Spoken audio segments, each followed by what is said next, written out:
July 6, 1892, Homestead, Pennsylvania.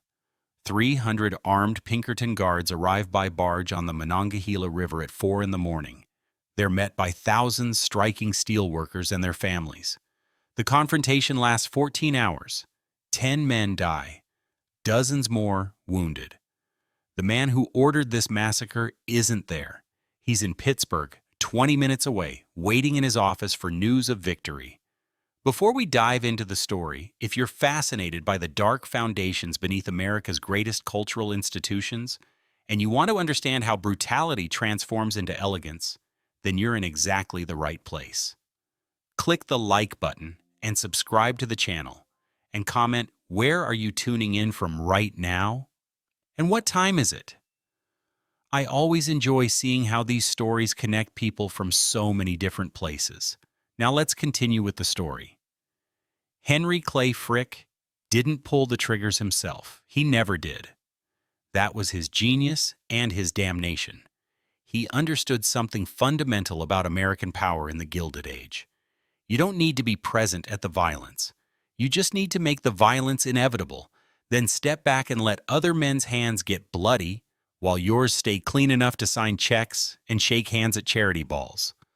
The Homestead strike started over wages. Frick's Carnegie Steel Company wanted to cut pay. The workers refused. Simple as that. Except Frick didn't negotiate. He locked them out, built a fence around the entire mill topped with barbed wire, installed searchlights and rifle platforms, turned an industrial facility into a military installation. Then he hired the Pinkertons, essentially a private army available to anyone who could afford them. When news of the deaths reached his office, Frick's response was immediate and cold. He requested the governor send 8,500 members of the Pennsylvania State Militia to occupy Homestead. They arrived within days and helped restore company control. Workers returned on Frick's terms or didn't return at all. Production resumed. Profits continued. The dead were buried and forgotten by everyone except their families. But someone else remembered. Alexander Berkman, a 21-year-old anarchist, decided Frick needed to die for what he'd done. On July 23rd, barely 2 weeks after the massacre, Berkman walked into Frick's office with a revolver and a knife. He shot Frick twice. Once in the neck, once in the back. Frick didn't fall. They struggled. Berkman stabbed him repeatedly. Still, Frick fought. Workers from the outer office rushed in, pulled Berkman off. Frick stood up, bleeding from multiple wounds, and finished his business meetings for the day before allowing doctors to treat him. The assassination attempt made him a folk hero among industrialists and a monster to everyone else. It didn't matter which. Both identities served him equally well. Fear and respect produce the same practical result when you're accumulating a fortune. By the time doctors extracted the bullets and stitched him back together, Frick had already calculated his next move. Carnegie Steel would expand. His personal wealth would multiply. And one day when he was ready, he would build something in New York City that would make every other mansion on Fifth Avenue look like a temporary structure. The blood was just the beginning. The real story was what he would do with the money it produced. Fifth Avenue in the early 1900s wasn't just a street. It was a battlefield where America's wealthiest families waged war with architecture.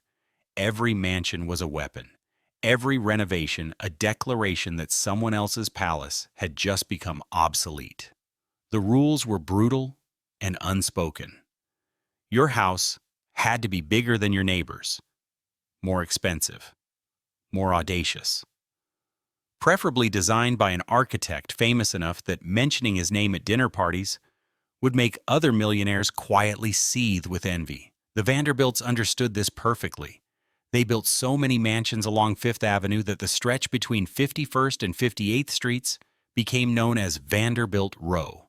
Cornelius Vanderbilt II's chateau at 57th Street cost $3 million in 1883, the largest private residence in New York City, 137 rooms. His relatives saw it and immediately began planning how to outdo him. Then came the Astors, who believed their bloodline granted them permanent supremacy in Manhattan society. Caroline Astor's mansion at 34th Street and 5th Avenue defined social power for decades. If you weren't invited to her annual ball, you simply didn't exist in New York's elite circles. She maintained a list of exactly 400 people who mattered. Everyone else was scenery. Andrew Carnegie, Frick's former partner and eventual bitter rival, built his mansion at 91st Street in 1902, 64 rooms. He claimed it was modest compared to the others. That was Carnegie's style, performative modesty wrapped around extraordinary wealth.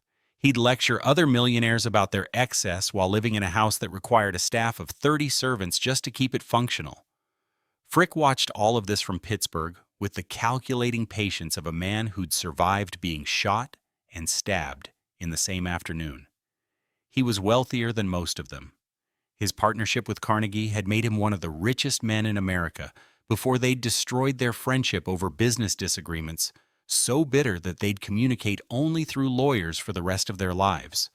But wealth without the right address meant nothing in the social mathematics of the Gilded Age.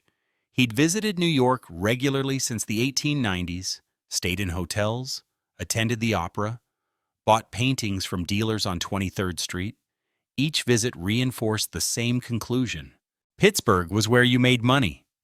New York was where you displayed it. Pennsylvania meant industry and smoke and workers who hated you. Manhattan meant culture and sophistication and the possibility that future generations might remember you as something other than the man who ordered armed guards to shoot strikers. By 1905, Frick had begun acquiring property on Fifth Avenue, not building yet, just buying. Land at 70th Street, directly across from Central Park. He paid close attention to which families were building where, who was moving uptown, which neighborhoods would define prestige for the next 50 years. The Vanderbilts and Astors had claimed the stretch below 60th Street. Carnegie had gone far north. Frick wanted something in between, close enough to the established power center to matter, far enough from Carnegie to avoid any geographic suggestion that he was following his former partner's lead. The mansion in his mind was already taking shape. Not the largest, that would be vulgar. Not a French chateau like the Vanderbilts built, too obvious. Something that looked like it had been transported intact from 18th century Europe, as if American wealth could simply purchase European aristocratic legitimacy and bolt it to a Manhattan street corner. A house that whispered refinement rather than shouting opulence. But the whisper needed to be loud enough that everyone within 10 blocks would hear it. He had the money, he had the land. What he needed now was an architect who understood that a mansion wasn't just a place to live. It was an argument made in stone and marble. An argument that said, a man from nowhere, a man who'd clawed his way up from nothing, who'd broken strikes and accumulated enemies and survived assassination, could transform himself into someone whose taste and judgment would be studied and admired long after everyone forgot about the bodies at Homestead. Frick was 54 years old. He was ready to build his monument. The only question remaining was whether he'd live long enough to enjoy it. Thomas Hastings received Frick's letter in 1913. The timing was deliberate. Hastings and his partner John Carrere had just completed the New York Public Library 2 years earlier, that magnificent Beaux-Arts temple to knowledge at Fifth Avenue and 42nd Street. If you could design a building that made marble look like frozen thought, you could design a house for Henry Clay Frick.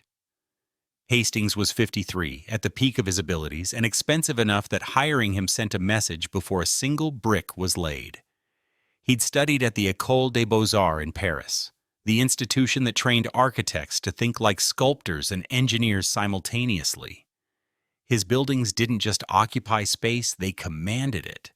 The library had proven he could work at the scale Frick required, not just physically, but conceptually. This wasn't going to be a house. It was going to be a statement that outlived everyone who read it. Their first meeting lasted 4 hours. Frick's instructions were precise and seemingly contradictory. He wanted grandeur without ostentation. elegance without the peacock display of Vanderbilt excess. A residence that looked like it had stood on that corner for 200 years, as if some 18th century European nobleman had simply decided Manhattan was the logical place for his family seat. Most importantly, the interior spaces needed to be designed around his art collection. The paintings came first. The rooms would be built to fit them. That last requirement separated Frick from every other millionaire building on Fifth Avenue. They bought art to fill their houses. Frick was building a house to hold his art. The distinction mattered enormously. It meant Hastings wasn't designing a home that happened to have galleries. He was designing a gallery that happened to have living quarters attached. Hastings proposed an 18th century European palace adapted to American scale and modern mechanical systems. French neoclassical exterior, deliberately understated. No Gothic towers, no Renaissance excess, no chateau fantasies. Just clean lines, perfect proportions. Limestone that would age beautifully. The kind of building that wouldn't compete with its contents. Inside, every room would serve the dual purpose of living space and exhibition hall. You'd eat breakfast surrounded by Vermeers. Read in the library with Rembrandts watching from the walls. Walk through hallways where each turn revealed another masterpiece. The technical challenges were substantial. Museums had the luxury of building spaces purely for display. Frick wanted rooms that functioned for actual living while maintaining museum-quality environmental conditions. That meant innovative heating and ventilation systems, carefully calculated natural light supplemented by electric fixtures that wouldn't damage paintings, humidity control decades before most museums considered it essential. The house needed to protect art worth millions while remaining comfortable enough for daily life. Hastings spent months on the plans.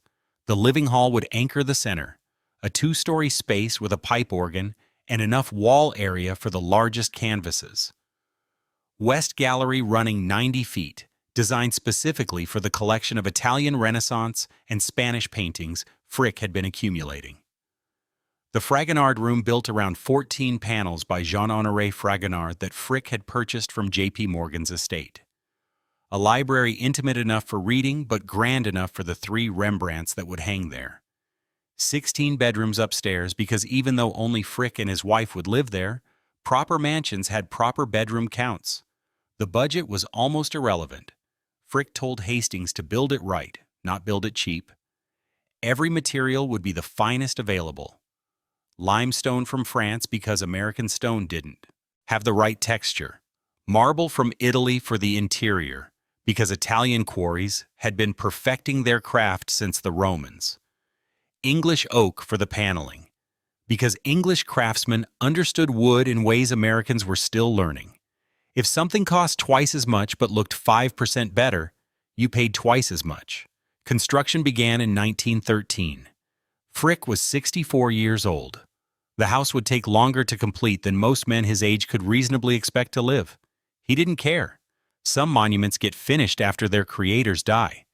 What mattered was starting it, getting it right, ensuring that every decision reflected his vision. Hastings had given him the designs. Now came the harder part, actually building permanence. Frick set a construction budget of about $3 million, and including land and fittings, the house was expected to cost roughly $5.5 million. Nobody mentioned that comparison at the time. They were too busy watching Europe tear itself apart. Construction accelerated through 1914, while the Great War erupted across the Atlantic. Austria-Hungary declared war on Serbia in July. Germany invaded Belgium in August. By September, trenches were being dug from the English Channel to Switzerland. Millions of men were marching towards slaughter. Frick's limestone kept arriving from French quarries that would be shelled into rubble within months. His Italian marble came from regions that would soon be battlefields. The irony of building a monument to European civilization while that civilization committed suicide apparently troubled no one involved in the project. The construction site at 1 East 70th Street operated with military precision. Over 300 workers at peak periods, stonemasons from Italy who'd learned their craft on cathedrals, carpenters from England who could make wood look like silk, plasterers, who understood that ceilings weren't just structural necessities but canvases for decorative art, French craftsmen installing the Fragonard panels with the kind of reverence usually reserved for religious relics. Every trade represented, every skill deployed, all coordinated to build a single family's residence. The foundation alone took 8 months. You don't build a palace on sand. Bedrock had to be reached. Steel reinforcements had to be perfect. The structure needed to support not just its own weight, but the weight of art, worth more than the building itself. Hastings had calculated every load, every stress point. The house would stand for centuries, or it wouldn't stand at all. Limestone blocks arrived by ship and rail, each piece cut to exact specifications in France, numbered, shipped across the Atlantic, transported to the construction site, and assembled like an enormous three-dimensional puzzle. No cutting corners, no substituting American stone to save money or time. If Frick wanted French limestone, he got French limestone, even if German. U-boats were starting to sink merchant vessels in the Atlantic. The interior work required even more precision. Marble floors installed with gaps measured in fractions of inches. Wood paneling fitted so perfectly that joints became invisible. Plaster moldings handcrafted and painted to look like they'd been there for generations. Electric wiring hidden behind walls thick enough to muffle any sound from the street.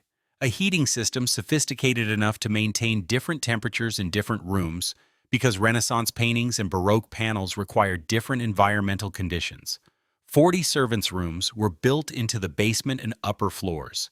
Kitchens, laundries, storage areas, all the mechanical infrastructure required to keep a palace functioning. The servants would never be seen by guests, but their presence would be everywhere.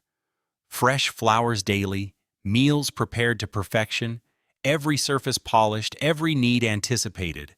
Invisible labor making visible luxury possible. The pipe organ for the living hall cost $70,000 by itself, built by Ernest M. Skinner. The finest organ maker in America, it had over 2,000 pipes hidden behind decorative grills. Frick wanted music when he wanted it, controlled by a console that could be moved anywhere in the room. The organ's weight required additional structural support built into the foundation. Even leisure demanded engineering. By 1915, the exterior was essentially complete. Understated elegance in limestone, looking exactly as Hastings promised, like it had always existed. Neighbors either loved it or pretended to, which amounted to the same thing socially. The Frick mansion didn't shout. It didn't need to. It simply sat there at the corner of 5th Avenue and 70th Street, looking permanent in a city where nothing stayed permanent for long. Interior work continued through 1916 and into 1917. Frick visited the site weekly, inspecting progress, demanding corrections, approving each detail personally. He was 68 now. Time was becoming relevant. The house needed to be finished while he could still enjoy it. Some men build monuments hoping posterity will remember them. Frick wanted to live in his monument, to walk through rooms that proved he'd transcended his origins, to own beauty so profound that it erased the memory of ugliness that created it. The Fricks moved in during December 1914, though construction continued around them for months. Henry and Adelaide, his wife of 33 years, now occupied a residence with more square footage than most people would walk through in a lifetime. 26 primary rooms, not counting servants' quarters. 40 staff members, ensuring that every surface gleamed, every meal appeared precisely on time, every whim became reality before it was fully articulated. The living hall dominated the ground floor, 2 stories tall, 70 feet long, organized around that massive pipe organ built into the east wall. Vermeer's Mistress and Maid hung where morning light would hit it perfectly. Across the room, more Dutch masters, every chair, every table, every decorative object chosen, because it belonged exactly where it was placed. This wasn't a room you lived in casually. You inhabited it with the awareness that you were surrounded by objects worth more than most people would earn in multiple lifetimes. The West Gallery stretched 90 feet, purpose-built for specific paintings Frick had been collecting for 2 decades. Titian's portrait of a man in a red cap anchored one wall. Velázquez, Goya, El Greco, positioned with mathematical precision. Each painting had its designated space before construction began. Hastings designed the room around them, calculating sight lines, light angles, optimal viewing distances. You didn't hang paintings in this room. The room was the paintings. The Fragonard room might have been the most extravagant space in the entire house. 14 panels by Jean-Honoré Fragonard depicting the progress of love, originally commissioned by Madame du Barry for a pavilion at Louveciennes in 1771. Frick bought them from J.P. Morgan's estate for over $1 million. Hastings built an entire room to house them, with ceilings and decorative elements that complemented the panels without competing for attention. Walking into that room meant stepping into 18th century French aristocratic fantasy transplanted intact to Manhattan. He acquired Rembrandt's The Polish Rider in 1910 at a high price for the time. Later scholarship debates aspects of its attribution. Upstairs, 16 bedrooms, most of which remained perpetually empty. The Fricks had lost 2 children years earlier. Their surviving daughter Helen had her own residence elsewhere. Guests were infrequent. The bedrooms existed because a proper mansion required them, not because anyone particularly needed 16 places to sleep. Staff maintained them anyway, changing linens weekly in rooms no one entered, dusting furniture no one touched, performing rituals of care for spaces that existed primarily as concepts. The servants operated from the basement and top floors. Kitchens capable of preparing formal dinners for 50 people. Laundries processing thousands of pounds of linens monthly. Storage rooms for china, crystal, silver, all the material infrastructure required to perform wealth at this level. The staff lived upstairs in rooms comfortable by servant standards, but modest compared to the spaces they maintained. They used separate staircases, moved through the house invisibly, appeared when summoned and vanished when dismissed. The mechanical systems represented bleeding-edge technology for 1914. Central heating with individual room controls, electrical wiring throughout, with backup systems in case of failure. Ventilation carefully calibrated to protect the paintings without creating noticeable drafts. A telephone system connecting rooms internally, elevators for moving between floors, running water, hot and cold, in multiple bathrooms. Technology hidden behind period aesthetics, modernity disguised as timelessness. Frick walked through his completed rooms with visible satisfaction. Every decision had been his, every painting placed exactly where he wanted it, every object reflecting his taste, his judgment, his vision of what a civilized life should look like. He'd started with nothing in rural Pennsylvania. Now he lived surrounded by Vermeers and Rembrandts in a palace on Fifth Avenue. The question nobody asked out loud was whether beauty could actually erase the past, or whether it just provided a more elegant setting to remember it in. Frick didn't seem troubled by the question. He had what he wanted. The house stood. The paintings hung perfectly. The servants maintained it all with invisible efficiency. Whatever happened at Homestead 22 years earlier might as well have occurred in a different life, to a different person, in a world that no longer existed. Except it did exist. It funded everything. Frick discovered art late in life, which made his obsession all the more ferocious. He bought his first significant painting in 1881 at age 32. Within 2 decades, he'd assembled one of the finest private collections in America. The speed wasn't unusual among Gilded Age millionaires. What separated Frick was the quality of his eye and his willingness to outspend anyone for pieces he wanted. He acquired Rembrandt's The Polish Rider in 1910 at a high price for the time. Later scholarship debates aspects of its attribution. His Vermeer collection became legendary. Officer and laughing girl, girl interrupted at her music, mistress and maid. Only 34 Vermeers exist in the entire world. Frick owned 3 of them. He understood something fundamental about Vermeer that many collectors missed. These weren't just beautiful paintings, they were windows into a world of perfect light and intimate human moments, frozen forever. Owning them meant possessing something irreplaceable. The acquisition strategy was straightforward and brutal. When Frick wanted something, he pursued it with the same relentless focus he'd applied to breaking the Homestead strike. He cultivated relationships with dealers in New York, London, and Paris. He studied auction catalogs obsessively. He paid attention to which aristocratic families in Europe were running out of money and might be willing to sell heirlooms. When opportunities arose, he moved fast and paid premium prices to avoid losing to other bidders. His rivalry with other collectors was fierce but rarely public. Andrew Carnegie collected art too, though with less discernment and more concern for appearing cultured than actually understanding what he bought. J.P. Morgan accumulated art like he accumulated companies, viewing masterpieces as assets to be diversified across a portfolio. Frick approached collecting differently. He bought fewer pieces, but aimed higher. Quality over quantity. Masterworks over merely good paintings. The dealers loved him and feared him in equal measure. He paid immediately, never haggled once he'd decided on a piece, and demanded absolute discretion. But he also possessed an intimidating knowledge of art history and market values. Try to overcharge Frick, and you'd never sell to him again.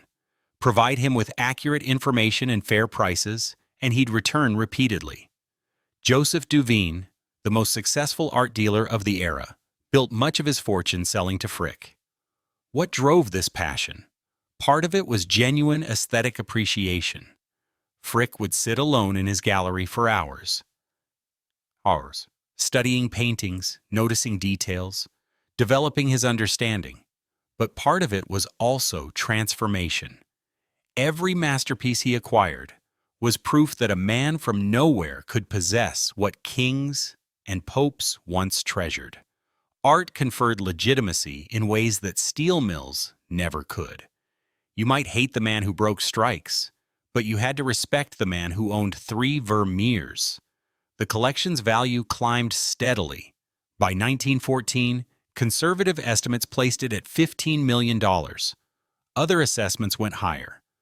But Frick never seemed concerned with the monetary value. He bought paintings to keep them, not to resell them. His will would eventually specify that the collection remain intact, never be broken up or sold piece by piece. These weren't investments. They were his legacy, the thing that would survive after everyone forgot about Carnegie Steel and Homestead. He commissioned portraits of himself standing among his paintings.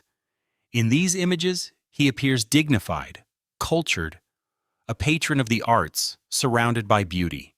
The man who ordered Pinkertons to shoot workers is nowhere visible. That's precisely the point. Art doesn't just decorate walls. It rewrites history, reshapes identity, transforms how the world remembers you. By the time the mansion was complete, Frick had spent more on art than on the building that housed it. The paintings were the purpose. The palace was just their frame. He'd achieved something remarkable. He'd used beauty to bury brutality so deep that future generations might never dig down far enough to find it. Almost worked, too. Henry Clay Frick died on December 2nd, 1919. Heart failure, at age 69, in his mansion on Fifth Avenue. He'd lived there only 5 years. All that planning, all that construction, all those millions spent to create permanence, and he barely had time to enjoy it. His wife Adelaide stood to inherit everything. The house, the art, the fortune estimated at $50 million. She was 64 years old and had never particularly wanted a palace. Adelaide lasted less than 2 years. She died in October 1931 at Eagle Rock. their summer estate in Massachusetts, the mansion on Fifth Avenue had never felt like home to her. Too grand, too formal, too much like living in a museum. Which, in a sense, it was. Now the question became urgent and complicated. What happens to a palace built for one man's ego when that man and his widow are both gone? Helen Clay Frick inherited it all. She was 43, unmarried, and had spent her entire adult life in her father's considerable shadow. She'd grown up with wealth, watched him accumulate art, seen the mansion rise stone by stone. Now she owned the whole impossible legacy. The house, the Vermeers, the Rembrandts, the Titians, the responsibility of deciding what it all meant and what would happen to it. The easy option was obvious. Sell it. Auction the paintings individually and watch them scatter to museums and private collections worldwide. The Metropolitan Museum would have paid astronomical sums for the Vermeers alone. European institutions would have competed fiercely for the old masters. Private collectors would have emptied their accounts for a chance at owning even one piece from the Frick collection. She could have become one of the wealthiest women in America and been done with the entire burden. But her father's will contained specific language. He'd stipulated that the house and collection should be maintained for the public benefit if possible. Not a requirement, just a strong suggestion. He wanted his name remembered, his taste validated, his vision preserved. Dying changes a man's priorities. The industrialist who'd spent his life accumulating private wealth apparently wanted his death to produce something public. Helen faced a practical problem. The mansion was enormous and expensive to maintain. Property taxes alone would be crushing. Staff salaries, utilities, maintenance, insurance on artworks worth tens of millions. Keeping it as a private residence would drain the estate steadily. Selling would be simpler. Converting it to a museum would be complicated, expensive, and legally uncertain. She chose the complicated option. In 1931, she began working with lawyers to establish the Frick Collection as a public institution. The mansion would be converted to a museum. The art would remain exactly where her father had placed it. The public would be admitted to see what had previously been private. It would be his monument, yes, but it would also be her transformation of his legacy into something useful. The legal battles started immediately. The mansion sat in a residential zone. Converting it to a museum meant changing its classification, which required approval from neighbors who'd paid premium prices specifically to live in a residential neighborhood. They fought it. Museum visitors meant traffic, noise, crowds. Property values might decline. Some objected on principle, believing Fifth Avenue should remain exclusive. Helen persisted. She hired lawyers, negotiated with city officials, made compromises. The museum would limit visitor numbers. Operating hours would be restricted.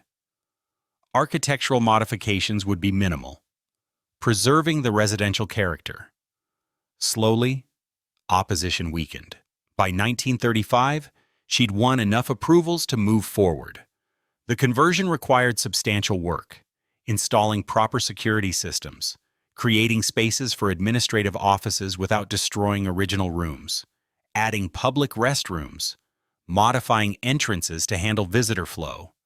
Every change had to respect the original design while making the building functional as a museum. Hastings's architecture helped. He'd designed spaces that already felt like galleries. The transition was smoother than it might have been. Helen made one crucial decision about admission. Initially, the museum would be free. Her father had hoarded this beauty behind locked doors. She would give it away. Anyone could walk in and see what only Frick and his guests had previously enjoyed. It was a deliberate reversal, a daughter correcting her father's philosophy without explicitly criticizing it. The Frick collection opened to the public on December 16, 1935, 16 years after Henry Clay Frick died. His mansion had become something he never intended but might have grudgingly approved. His name would be remembered. His taste would be validated. Just not quite the way he'd imagined. The transformation from private residence to public museum changed everything about the mansion, except its appearance. Visitors began arriving in 1935, walking through rooms that had been designed for one family's exclusive use. The intimacy remained, but the purpose shifted.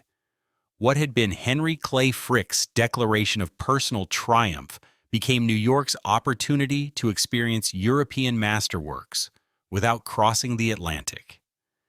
Helen's decision to offer free admission initially was radical for its time. Most museums charged entry fees, however modest. The Metropolitan Museum, the Museum of Modern Art, every major institution expected visitors to pay something. Helen rejected that model, at least at first. The collection her father had jealously guarded would be accessible to anyone who walked through the door. Stenographers and stockbrokers, students and socialites all standing in the same galleries surrounded by the same Vermeers. The free admission policy lasted until 1940, when financial realities forced reconsideration. Operating costs exceeded expectations. Climate control for the paintings, security staff, conservation work, insurance premiums. A modest admission fee became necessary, but the philosophical shift had already occurred.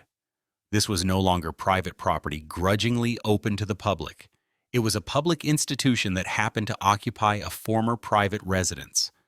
Helen remained deeply involved for decades. She served on the board, influenced acquisition decisions, protected her father's vision while adapting it to museum realities. New paintings were purchased carefully, only when they met the collection's standards and complemented existing works. The Frick would never compete with the Metropolitan Museum's encyclopedic scope. It would remain intimate, focused, a concentrated dose of excellence rather than an exhaustive survey. The atmosphere distinguished it from other museums. Visitors weren't walking through generic white cube galleries. They were moving through actual rooms where people had lived, where Frick had sat reading surrounded by his Rembrandts, where Adelaide had hosted dinners beneath Fragonard panels. Furniture remained, decorative objects stayed in place. The distinction between home and museum blurred deliberately. You weren't just viewing art, you were experiencing how art looked when integrated into daily life, albeit daily life at a scale most people couldn't imagine. The museum's size worked in its favor, small enough to visit in an afternoon without exhaustion, large enough to contain genuine masterpieces in every room.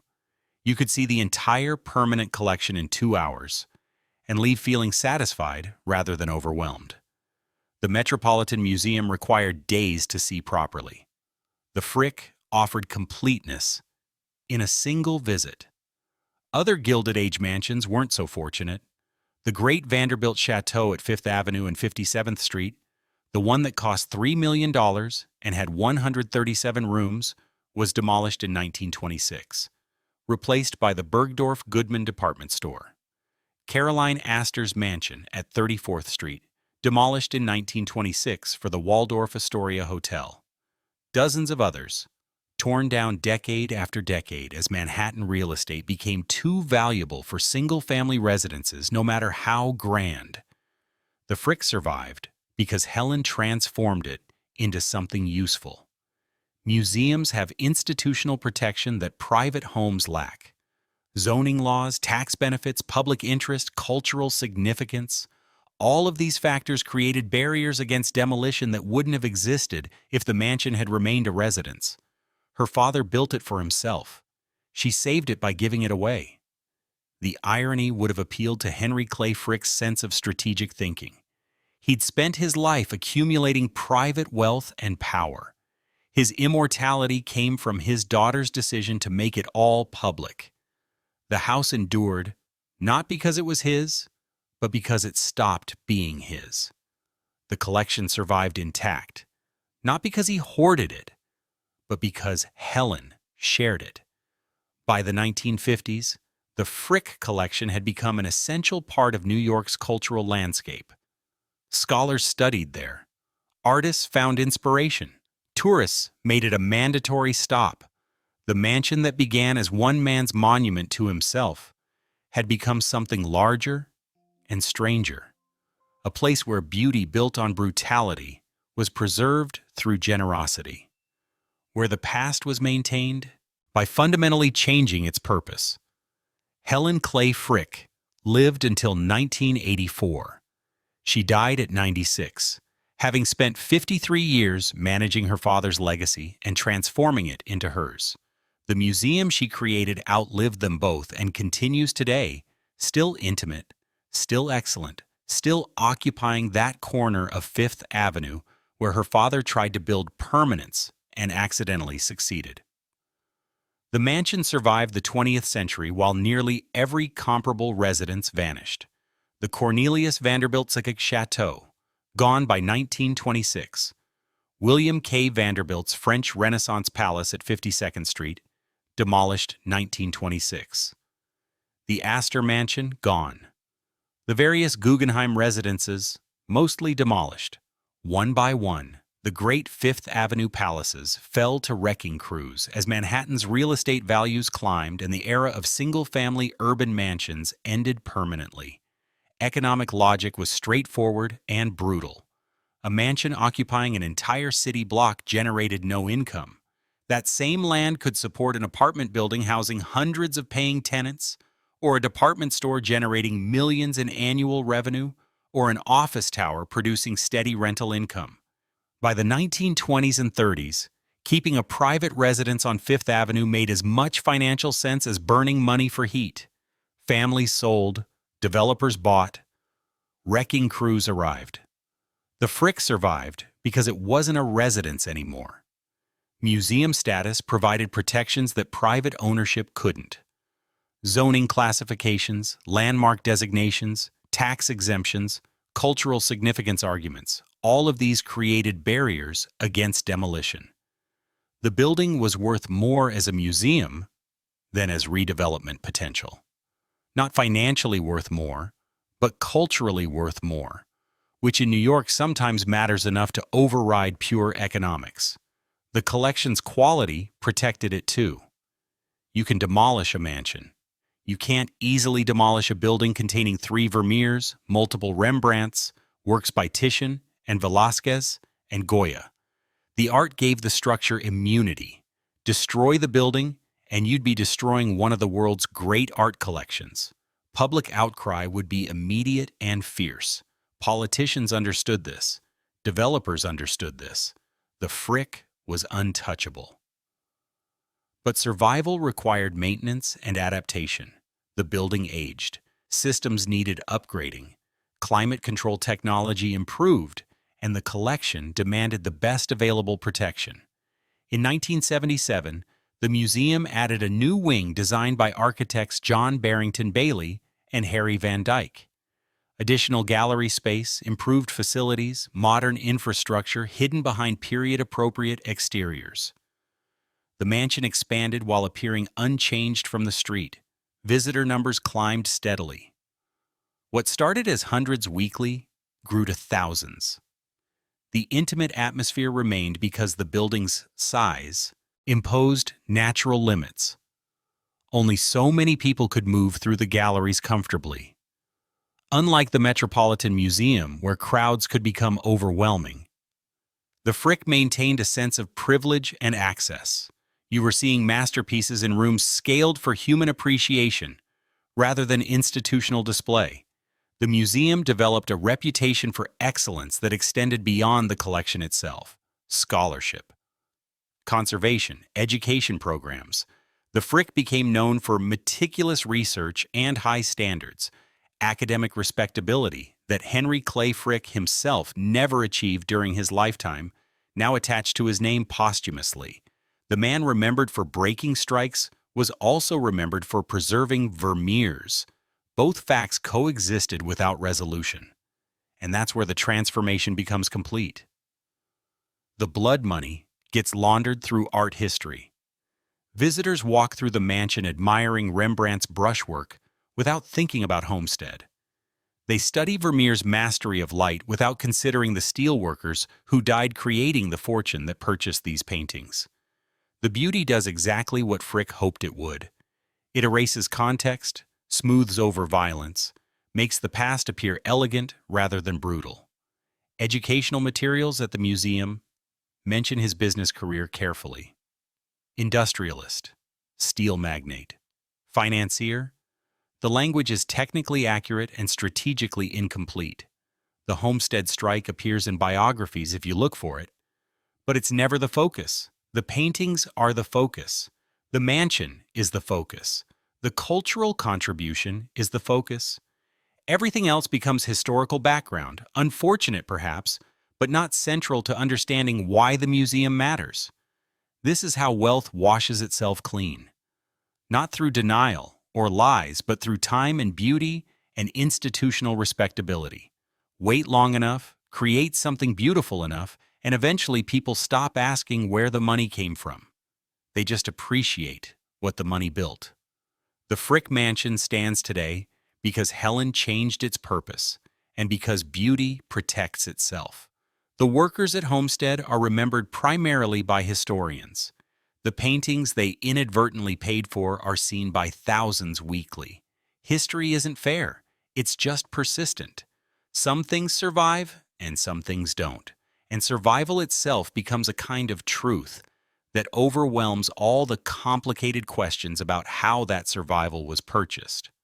Walk into the Frick collection today and you'll find what Henry Clay Frick intended you to find: beauty, order, masterpieces displayed in rooms that feel like privilege made architectural. The living hall still centers the experience, though now visitors move through it with audio guides rather than servants attending to their needs. The West Gallery still stretches 90 feet with its Titians and Goyas. The Fragonard Room still transports viewers to 18th century French aristocratic fantasy. Everything Frick wanted preserved has been preserved, except the context. That's been politely edited. The museum's own materials describe Frick as an industrialist and art collector, both accurate, both incomplete. The Homestead strike appears in longer biographical texts, mentioned briefly as a labor dispute that marked a difficult period in his career. Difficult period.